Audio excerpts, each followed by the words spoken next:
তেলাকুচা। তেলাকুচা গাছ বা তেলাকুচু গাছ বিভিন্ন জায়গায় বিভিন্ন নামে ডাকে।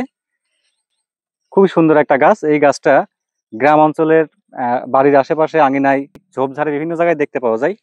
এই গাছের ফল, এই দেখেন, এই গাছের ফলগুলো দেখতে অনেকটা পটলের মতো।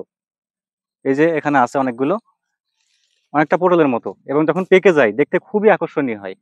আর এই গাছের এই ফল পাখিতে খেতে খুব পছন্দ করে। শুধু তাই নয়, এই ফলগুলো মানুষের জন্য খুবই উপকারী এবং ভেষজ গুণাগুণ রয়েছে এই ফলে। এবং এই যে শাক, এই যে ডগা, এই ডগা এবং এই ফলে অনেক ভেষজ গুণাগুণ রয়েছে, যেগুলো আমাদের মানব শরীরের জন্য অত্যন্ত উপকারী। এই গাছের ডগা ও পাতা অনেকেই শাক হিসাবে খায়, আবার অনেকেই এই ফলগুলো সবজি হিসাবে খেয়ে থাকে। এর অনেক গুণাগুণ রয়েছে। এই গাছ ডায়াবেটিস রোগের জন্য কাজ করে, এবং জন্ডিস রোগের জন্য এই গাছের শিকড় বেটে খাওয়ালে উপকার পাওয়া যায়।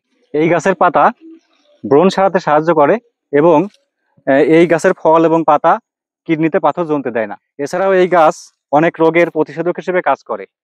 তেলাকুচুর এই ডগা, ফল, পাতা যদি নিয়মিত সবজি হিসাবে খাওয়া যায় তবে অনেক রোগ থেকে মুক্ত থাকা যায়।